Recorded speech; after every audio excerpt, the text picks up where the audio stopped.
these three strategies do work for any business. The answer, be unique. You are the cheapest. You are focusing on a specific part of the industry.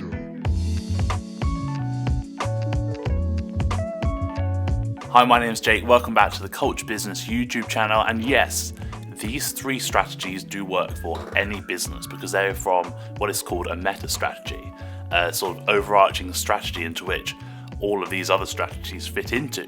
So they do apply to lots of business, but they are aptly named Porter's generic strategy. So take it with a pinch of salt because the genericness does lend itself to a bit of ambiguity. But with that being said, we're going to jump right into it with the first different strategy. Strategy one is a differentiation strategy.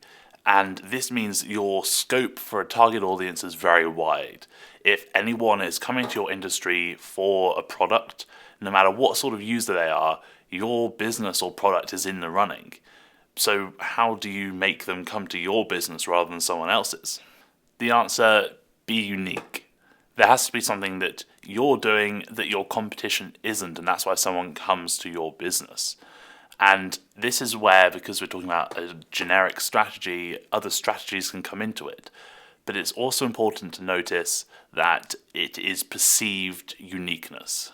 So you could be doing exactly the same thing as other companies, but if the consumer perceives you as being unique, that's why they're going to come to you rather than anyone else. Apple is a good example of this because no matter what sort of computer user you are, you can buy a product from Apple that will work for you. And the reason you buy it over Microsoft computers is because Apple is unique. The next strategy is overall cost leadership. And again, this is industry-wide.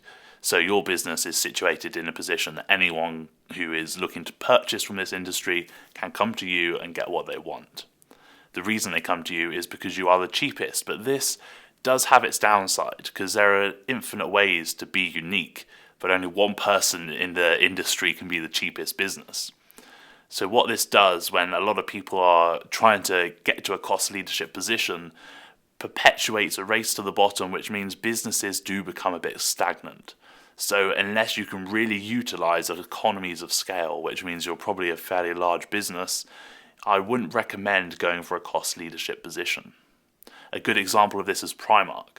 Primark is so massive that they can produce everything really, really cheaply. So when someone comes to the industry wanting to buy some clothes, they know they can go to Primark and then go other places as well, but they go to Primark because they are the cheapest. The next strategy is a focus strategy, and this can be split into two sections that come under the same focus umbrella, which is related to the strategies that we've just spoken about. So you can have a differentiation focus and a cost focus. Focus means that you are focusing on a specific part of the industry. So if someone, as we said before, is coming to your industry to buy a product, they won't find your business. They can't be served by your business unless they are focusing on a particular niche in that industry. So we can use the example of Primark again for a cost focus strategy. If you come to the industry looking for really, really cheap clothes, you go to Primark. But if you are focused or you're a consumer that wants to support environmentally friendly businesses, then you can also be a cost leader in that focus and not compete directly with Primark because people won't go to Primark if they want environmentally friendly clothes.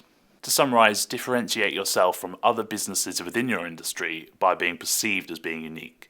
Alternatively, you can just produce the lowest price of anyone in your industry and get an advantage through that. But remember, if you want to forge your way into a different strategy using these two premises, then apply focus to a particular part of the industry.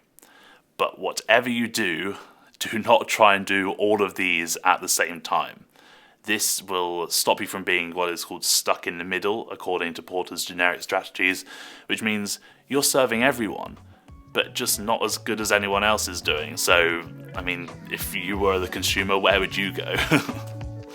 If you like this video, go below and like this video. But if you want to continue the conversation, then go in the comment section and I will get back to you.